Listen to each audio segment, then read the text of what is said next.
వేదికను పురస్కరించుకుని సంక్రాంతి భోగి పండుగని సందర్భాన్ని పురస్కరించుకుని అమరావతి మన రాజధాని, ఆంధ్రప్రదేశ్ రాజధాని, ఇక్కడి నుంచి రాష్ట్ర మన ప్రజలందరికీ సంక్రాంతి శుభాకాంక్షలు. ఈ వేదిక పైన ఉన్న పెద్దలు,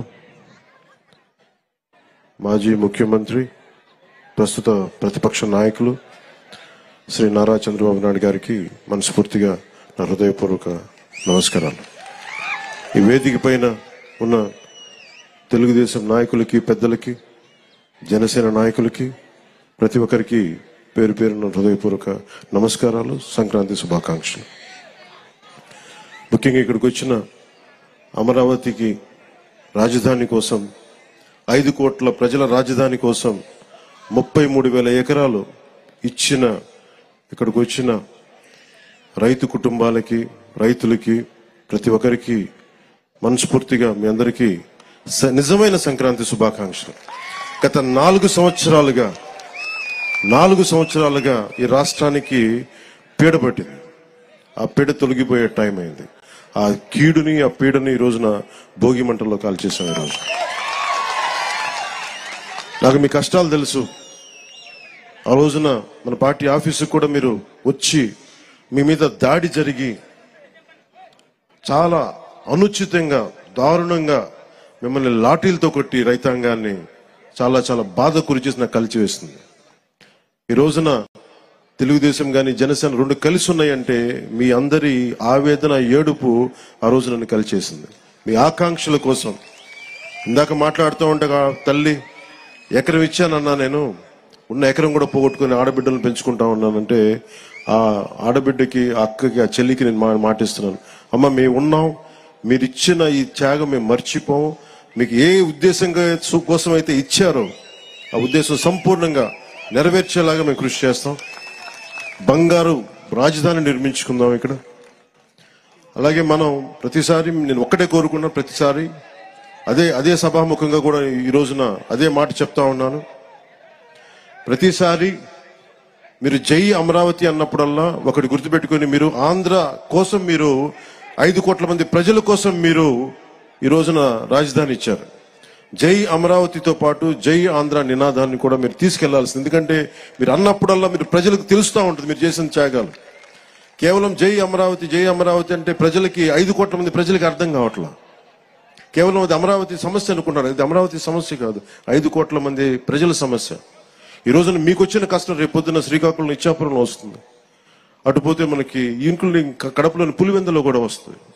అందుకని ఇది రైతు అని యువజన శ్రామిక రైతు కాంగ్రెస్ అని పెట్టుకున్నారు, కానీ రైతుకి ఏమాత్రం న్యాయం చేయని ఈ వైఎస్ఆర్సీపీ పార్టీ ముందుగా మీకు ద్రోహం చేశారు. భవన నిర్మాణ కార్మికులకి ద్రోహం చేశారు. ఉద్యోగులకి సరైన డిఎస్సి రిక్రూట్మెంట్ ఇవ్వకుండా మనకి డిఎస్సి రిక్రూట్మెంట్ ఇవ్వలేదు. కానిస్టేబుల్స్కి కనీసం సరైన ఉద్యోగ అవకాశాలు లేవు. ఏ విధంగా చూసినా ఉపాధి అవకాశాలు లేవు. వీటన్నిటినీ కలిచివేసింది.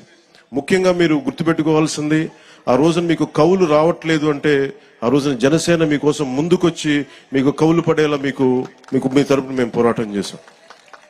మీకోసం ఆ రోజున కంచెలన్నీ వేస్తే, ఆ రోజున ఆడపడుచులు ఏడ్చి వేదనతోటి ఆ రోజు వస్తే, ముళ్ళ కంచెలు వేస్తే మేము మీకోసం దాటి ముందుకొచ్చాం. ఈ రోజు కూడా అదే. ఏదైతే తెలుగుదేశం జనసేన కలవకూడదు, విడిపోయే పోటీ చేయాలి, విడిపోయే పోటీ చేస్తే ఇంకొకసారి వైఎస్ఆర్సీపీ వస్తే, ఇంకొకసారి కనుక వైఎస్ఆర్సీపీ పార్టీ ఆంధ్రప్రదేశ్కి వస్తే ఇంకా మనం మర్చిపోవచ్చు దీని భవిష్యత్తు. చీకటి భవిష్యత్తు ఇది.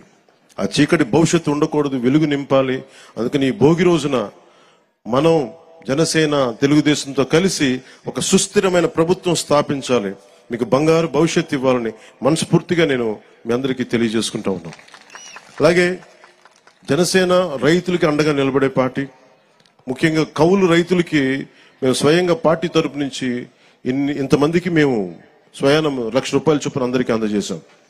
అందుకని మీకు ఎప్పుడు కూడా భూమి కోల్పోయిన రైతుకి, కౌలు రైతులకి, రాష్ట్ర ప్రజలకి, యువతకి, మహిళలకి అందరికీ కూడా పేరు పేరున ప్రతి ఒక్కరికి కూడా నా శుభాకాంక్షలు తెలియజేసుకుంటూ, భవిష్యత్తులో ఈ రోజున మాట్లాడబోయేది చాలా ముందు ఉంది. అందుకని ప్రత్యేకించి మీ అందరికీ శుభాకాంక్షలు తెలియజేసుకుంటూ, అలాగే అమరావతి వేదిక నుంచి కూడా మన తెలంగాణ ప్రజలందరికీ కూడా నేను సంక్రాంతి శుభాకాంక్షలు తెలియజేసుకుంటా ఉన్నా.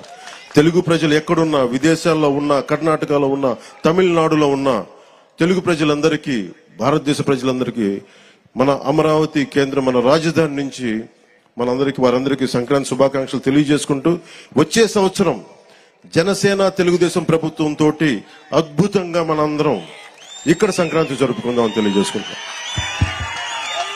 అందరికీ మనస్ఫూర్తి అభినందనలు తెలియజేసుకుంటూ, ప్రతి ఒక్కరికి పేరు పేరున ధన్యవాదాలు తెలుపుకుంటూ, ఈ సంక్రాంతి మీకు ఇది క్రాంతి, మార్పుతో కూడిన, విప్లవంతో కూడిన సంక్రాంతి. ఇది మీ అందరికీ వెలుగులు నింపాలని, కాంతితో పాటు క్రాంతి కూడా రావాలని మనస్ఫూర్తిగా కోరుకుంటూ సెలవు తీసుకున్నాను. జై ఆంధ్ర, జై భారత్, జై హింద్. ధన్యవాదాలు పవన్ కళ్యాణ్ గారికి. బాబు గారు మాట్లాడే ముందు ఈ వేదిక స్కూల్ గ్రౌండ్ వాళ్ళు కొన్ని ఇబ్బందులు ఉన్నా మనకు అవకాశం ఇచ్చారు. వారు మీకు బొకే ఇస్తారు సార్. వారు ఒక నిమిషం ఇద్దరికి ఇస్తారు. వాళ్ళ ఆ స్కూల్ యాజమాన్యాన్ని రమ్మని.